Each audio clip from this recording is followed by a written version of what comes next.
بسم اللہ الرحمن الرحیم۔ عزیز طلباء السلام علیکم۔ آج ہم آپ کے نصاب میں سے پہلی نظم کے کچھ اشعار کی تشریح کریں گے، تو توجہ رہے گی بچوں۔ نظم کا عنوان، ہم شاعر ہیں اس کے مولانا ظفر علی خان، اور ان کا زمانہ جو ہے وہ 1873 عیسوی سے 1856 عیسوی تک ہے، اور ان کا جو شہر ہے وہ سیال کوٹ، اور علاقہ تھا ان کا کوٹ میرٹھ۔ تو آئیے بچوں پہلے شعر کی تشریح دیکھیں گے۔ پہنچتا ہے ہر ایک مہکش کے آگے دور جام اس کا، کسی کو تشنہ لب رکھتا نہیں لطف عام اس کا۔ تو پہلے بچوں اس کے میننگز دیکھ لیں گے۔ مہکش شراب پینے والا، اور دور جام پیالے کی گردش۔ تشنہ لب سے مراد پیاسے ہونٹ، اور لطف عام سے مراد مہربانی، عام مہربانی۔ مفہوم پہ توجہ دیں گے۔ شاعر تحریر کرتا ہے کہ اللہ تعالیٰ کی مہربانی جو ہے وہ سب کے لیے ایک جیسی ہے، اور وہ کسی قسم کی تفریق نہیں رکھتا۔ تو زیر تشریح شعر میں شاعر اللہ تعالیٰ کی مہربانی اور عنایت کا مضمون باندھ رہا ہے۔ عزیز طلباء، اللہ تعالیٰ نے یہ کائنات بنائی، اس میں اللہ تعالیٰ نے مختلف مخلوقات اپنی بنائی، اور ان مخلوقات میں ایک مخلوق ہم انسان ہیں، اور انسان کو اللہ تعالیٰ نے اپنی بہترین مخلوق کہا ہے۔ تو بچوں، اللہ تعالیٰ نے اپنی مخلوقات بنا کر ان کو چھوڑ نہیں دیا، بلکہ ان کو اپنے ساتھ رکھا ہے، ان کا خیال رکھا ہے۔ ایسا نہیں ہے کہ اللہ تعالیٰ نے مخلوق پیدا کی اور اس کو چھوڑ دیا، پھر اس کو مڑ کے دیکھا ہی نہیں۔ تو ایسا نہیں ہے، اللہ تعالیٰ اپنی تمام مخلوقات کا ٹھیک ٹھیک خیال رکھ رہا ہے۔ جیسے ہم انسان ہیں، تو ہر انسان کو اللہ تعالیٰ جو ہے رزق جو ہے وہ دیتا ہے۔ کوئی بھی ایسا انسان نہیں ہے جس کو رزق نہ ملتا ہو۔ تو وہی مہربانی اور وہی عنایات، اسی کا شاعر جو ہے ہمیں مضمون باندھ رہا ہے۔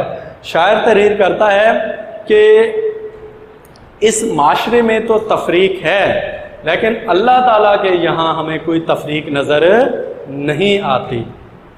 جیسے ہمارے معاشرے میں جو مہکش ہوتے ہیں، یعنی شراب پینے والے ہوتے ہیں، جب وہ شراب کا دور چلتا ہے، جب وہ شراب کا پیالہ چلتا ہے، یا شراب دینے والا شراب دیتا ہے، تو بچوں وہ اس میں تفریق کر جاتا ہے، یعنی دوست کو زیادہ دے دی، اگر کوئی آشنا نہیں ہے تو اس کو کم مقدار میں دے دی، تو وہ اس طرح کے حربے استعمال کر جاتے ہیں۔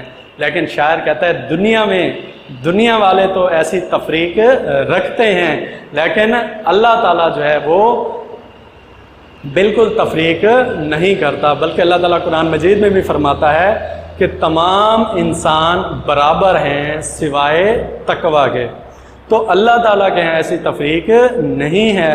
اللہ تعالیٰ اپنے تمام مخلوقات کو، تمام انسانوں کو جن کو اللہ تعالیٰ نے پیدا کیا ہے، اللہ تعالیٰ ان کو رزق بھی دیتا ہے۔ اس حوالے سے اس موضوع پر ایک شاعر نے کیا خوب لکھا ہے: صبح پیتا ہوں شام پیتا ہوں، صبح پیتا ہوں شام پیتا ہوں، لے کے مالک کا نام پیتا ہوں۔ تو شاعر تحریر کرتا ہے کہ اللہ تعالیٰ جو ہے وہ بندوں میں تفریق نہیں کرتا۔ تو اگر انسان جو ہے اس کے پاس کسی قسم کی کمی ہے بھی، تو وہ اگر اللہ تعالیٰ سے دعا مانگے گا تو اللہ تعالیٰ اس کی دعا قبول کرتا ہے۔ قرآن مجید میں آتا ہے مجھے پکارو میں تمہاری دعاؤں کو قبول کرنے والا ہوں، مجھے پکارو میں تمہاری دعاؤں کو قبول کرنے والا ہوں۔ تو اللہ تعالیٰ جو ہے وہ کسی کو پیاسا بھوکا نہیں رکھتا، چاہے امیر ہے چاہے غریب ہے چاہے جیسا بھی ہے۔ اللہ تعالیٰ کی مہربانی، اللہ تعالیٰ کی عنایات سب کے لیے برابر ہیں، تمام انسان اللہ کے نزدیک برابر ہیں سوائے تقویٰ کے۔ تو شاعر کا کہنے کا مقصد یہ ہے کہ دنیا والوں نے تفریق کی ہوئی ہے، لیکن اللہ تعالیٰ کے ہاں ایسا کوئی معاملہ نہیں ہے۔ اللہ تعالیٰ کی مہربانی، اللہ تعالیٰ کا لطف، اللہ تعالیٰ کی جو عنایات ہیں وہ سب کے لیے برابر اور مساوی ہیں۔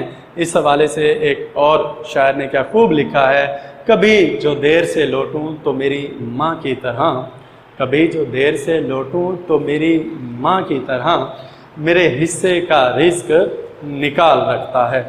قصہ مختصر یہ کہ شاعر یہ کہنا چاہتا ہے کہ اللہ تعالیٰ اپنی تمام مخلوقات کا برابر اور مساوی خیال رکھتا ہے، کسی قسم کی تفریق نہیں رکھتا۔ دوسرے شعر پہ توجہ ہوگی بچوں، گواہی دے رہی ہے اس کی یکتائی پہ ذات اس کی، دوئی کے نقش سب جھوٹے، ہے سچا ایک نام اس کا۔ یکتائی سے مراد بچوں وحدانیت ہے، یکتائی سے مراد وحدانیت ہے، اور دوئی سے مراد شریک کرنا۔ دوسرا مفہوم دیکھیں گے، شاعر تحریر کرتا ہے کہ اللہ تعالیٰ کی وحدانیت کی گواہی ہر چیز دے رہی ہے، باقی سب جھوٹے ہیں۔ تو زیر تشریح شعر میں شاعر اللہ تعالیٰ کی وحدانیت کا مضمون باندھ رہا ہے۔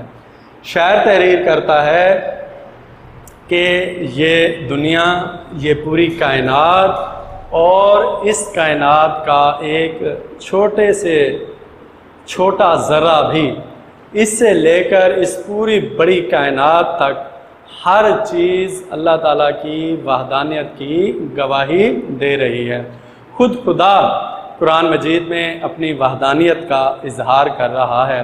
سورۃ اخلاص میں قل هو اللہ احد اللہ صمد لم یلد ولم یولد ولم یکن لہ کفوا احد، کہہ دیجئے کہ اللہ ایک ہے، وہ بے نیاز ہے، اس کی نہ کوئی اولاد ہے نہ وہ کسی کی اولاد، اس کا کوئی ہمسر نہیں ہے۔ تو بچوں اللہ تعالیٰ واحد اور یکتا ہے۔ شاعر کہتا ہے اس کائنات کی ہر چیز اس بات کی گواہی دے رہی ہے۔ اگر کوئی دوسرا خدا ہوتا تو اس کا ہمیں پتہ چل جاتا۔ بچوں دو برتن بھی آپس میں پڑے ہوں تو وہ بھی کھڑک جاتے ہیں، یعنی اگر جہاں پہ دو آ جائیں وہاں پہ اختلاف ضرور ہو جاتا ہے۔ اسی طرح بچوں اگر دو خدا ہوتے تو ان خداؤں میں بھی اختلاف ضرور پیدا ہو جاتا۔ اس دنیا کا جو نظام ایک ترتیب سے چل رہا ہے وہ ترتیب پھر نہ رہتی اگر دو خدا ہوتے۔ جیسا کہ صبح کے وقت مشرق کی طرف سے سورج طلوع ہوتا ہے اور مغرب کے وقت سورج مغرب کی طرف غروب ہو جاتا ہے، تو بچوں یہ ایک خدا کی وحدانیت کا منہ بولتا ثبوت ہے۔ اگر دوسرا خدا ہوتا تو ان میں اختلاف ضرور پیدا ہو جاتا، جیسے وہ کہتا کہ نہیں آج سورج مشرق سے طلوع نہیں ہوگا، آج سورج مغرب سے طلوع ہوگا۔ تو اس طریقے سے بچوں یہ دنیا، یہ ساری کائنات اور اس کا جو ترتیب سے نظام چل رہا ہے تو یہ ترتیب بتاتی ہے، اس کائنات کا ایک ایک ذرہ بتاتا ہے کہ خدا ایک ہے۔ اور اس حوالے سے آپ یہ شعر بھی لکھ سکتے ہیں، خدایا اول و آخر بھی تو ہے، خدایا باطن و ظاہر بھی تو ہے، کہ اللہ تعالیٰ ایک ہی ہے اور وہی سب کچھ بنانے والا اور پیدا کرنے والا ہے۔ دوسرے مصرعے میں بچوں دوئی کا ذکر ہوا ہے، شرک کا ذکر ہوا ہے، یعنی اللہ کا شریک اور کوئی نہیں ہے، خود خدا بھی اپنی گواہی دے رہا ہے اور اس کائنات کی ہر چیز گواہی دے رہی ہے۔ تو بچوں جنہوں نے خدائی دعویٰ کیا، اپنے آپ کو خدا کہا، تو وہ اپنے کیفر کردار تک پہنچے، جیسا کہ شداد نے کہا کہ میں خدا ہوں، نمرود نے کہا میں خدا ہوں۔ تو بچوں اگر وہ خدا ہوتے تو آج موجود ہوتے، لیکن وہ تو مر چکے ہیں، وہ خدا ہی کیا جسے موت جکڑ لے، تو پھر وہ اس سے کیا ثابت ہوا؟ پھر وہ جھوٹے تھے۔ جن لوگوں نے خدائی دعویٰ کیا، اللہ تعالیٰ کی قدرت جوش میں آئی اور اللہ تعالیٰ نے ان کے انجام تک ان کو پہنچا دیا، جیسا کہ شداد، اس نے کہا میں خدا ہوں اور اس نے اپنی جنت بنا ڈالی، لیکن اپنی ہی بنائی ہوئی جنت میں بچوں داخل نہ ہو سکا اور موت نے اسے جکڑ لیا۔ اسی طرح نمرود نے خدائی دعویٰ کیا اور اللہ تعالیٰ نے اسے کیسے ایک مچھر کے ہاتھوں ذلیل کیا۔ تو یہ سارے دعوے جھوٹے ہیں، اللہ تعالیٰ کی ذات ایک ہی ہے، وہ یکتا ہے۔ آئیے بچوں اب تیسرے شعر کی طرف آتے ہیں، بہت ہی آسان شعر ہے۔ ہر ایک ذرہ فضا کا داستان اس کی سناتا ہے، ہر ایک جھونکا ہوا کا آ کے دیتا ہے پیام اس کا۔ تو بچوں اس میں کوئی مشکل میننگ نہیں ہے، مفہوم دیکھیں گے۔ شاعر تحریر کرتا ہے کہ کائنات کا ایک ذرہ اور ہوا کا جھونکا اللہ تعالیٰ کی وحدانیت کا، اللہ تعالیٰ کے وجود کا، اللہ تعالیٰ کی ہستی کا پیغام دیتا ہے۔ تو بچوں زیر تشریح شعر میں شاعر اللہ تعالیٰ کی طاقت، اللہ تعالیٰ کے وجود کا مفہوم باندھ رہا ہے۔